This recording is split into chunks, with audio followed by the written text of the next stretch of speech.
Messieurs les coprésidents, Monsieur le secrétaire général, Excellences, Mesdames, Messieurs, depuis l'adoption des objectifs du millénaire pour le développement, il y a 10 ans, l'évaluation du chemin parcouru montre que même si des résultats appréciables ont été obtenus, la réalisation de tous les objectifs à l'échéance de 2015 demeure incertaine. Les Nations Unies et l'Union africaine relèvent que si l'Afrique, pour ne parler que d'elle, a accompli des progrès remarquables dans la réalisation des OMD, le rythme, voire la qualité des réalisations, n'incite pas à l'optimisme, mais au mieux à une satisfaction mesurée. Je voudrais à cet égard rendre hommage à notre secrétaire général, M. Ban Ki-moon, pour l'éclairage qu'apportent les rapports publiés par l'organisation en préparation à nos travaux. J'en profite aussi pour saluer la position africaine commune qui devrait nous rappeler à tous que l'Afrique est le seul continent qui risque de ne pas atteindre les OMD à l'échéance convenue. Le mérite de notre rencontre de ce jour est donc d'offrir aux représentants des membres des Nations Unies l'opportunité de réaffirmer leur engagement à accélérer l'atteinte des objectifs d'ici 2015. Ma vision sur les OMD s'articulera aujourd'hui autour de 3 éléments qui me semblent essentiels à leur réalisation, à savoir la concrétisation de l'objectif numéro 8 sur la mise en place d'un partenariat mondial pour le développement, l'accès à l'énergie et la création d'emplois. Messieurs les coprésidents, la complémentarité entre les OMD, aussi pertinente qu'elle soit, ne devrait pas faire perdre de vue qu'il en est un qui conditionne la réalisation de tous les autres. Je veux parler de l'objectif numéro 8. En effet, les efforts de mobilisation des ressources en faveur du développement sont tributaires de la mise en place d'un système économique et financier plus équitable, du traitement global du problème de la dette, de l'octroi d'une aide publique au développement stable, prévisible et efficace, de l'accès aux médicaments essentiels et de la réduction de la fracture numérique.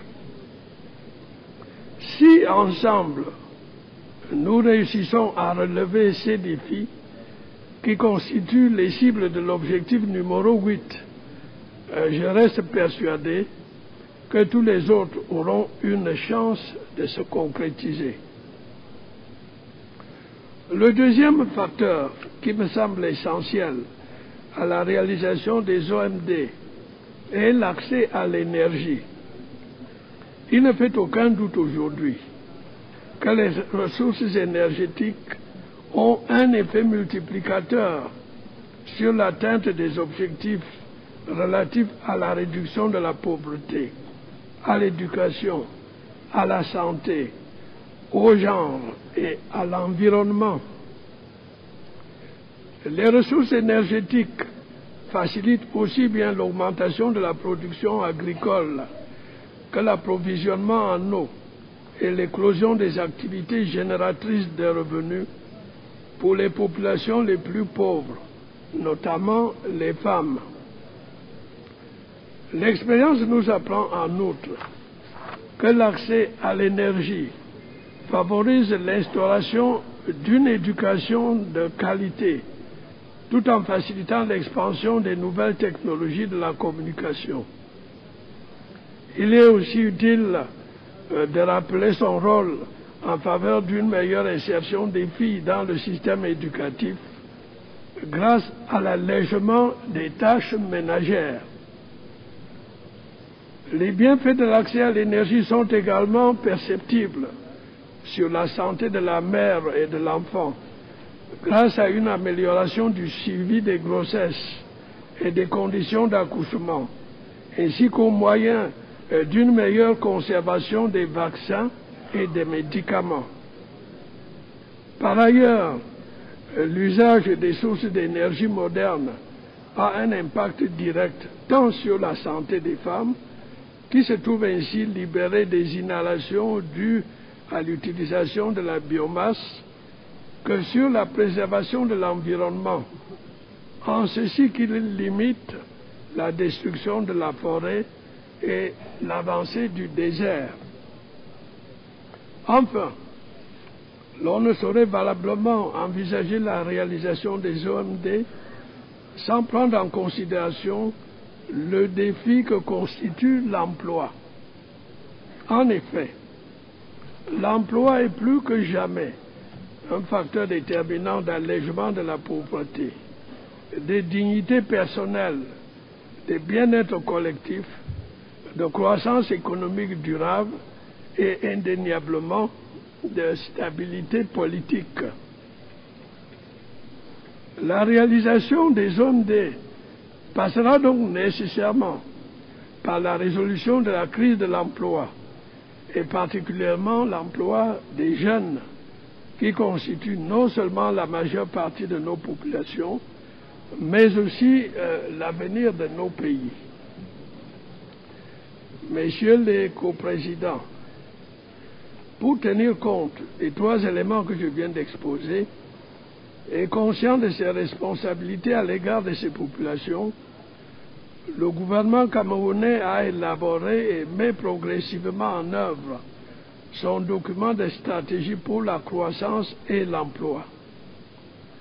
Celui-ci s'articule autour du développement des secteurs productifs et des infrastructures sans lesquelles il n'est pas possible d'envisager une amélioration des conditions de vie des populations.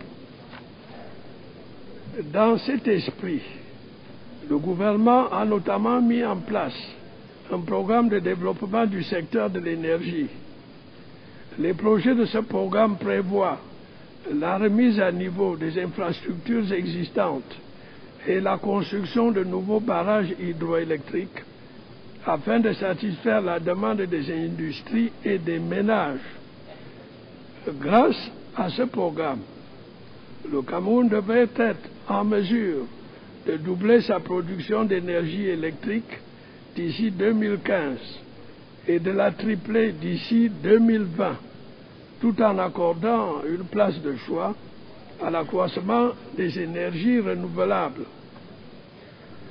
Dans le même ordre d'idées, d'autres actions ont été entreprises, parmi lesquelles l'adoption de la vision de développement à long terme du Cameroun à l'horizon 2035, dont la finalité est de faire du Cameroun un pays émergent. La poursuite des réformes fiscales incitatives et de l'amélioration du climat des affaires dans la perspective d'une plus grande mobilisation de l'épargne intérieure et d'une plus grande attraction des investissements directs étrangers. Et enfin, la croissance de la capacité d'absorption de l'aide extérieure. Messieurs les coprésidents, Mesdames, Messieurs, pour conclure, le Cameroun voudrait exprimer sa foi en une communauté humaine une et indivisible, capable d'agir à l'unisson pour ce qui apparaît au bout du compte comme un idéal global, à savoir le bien-être et l'épanouissement de tous ses membres. Je vous remercie de votre attention.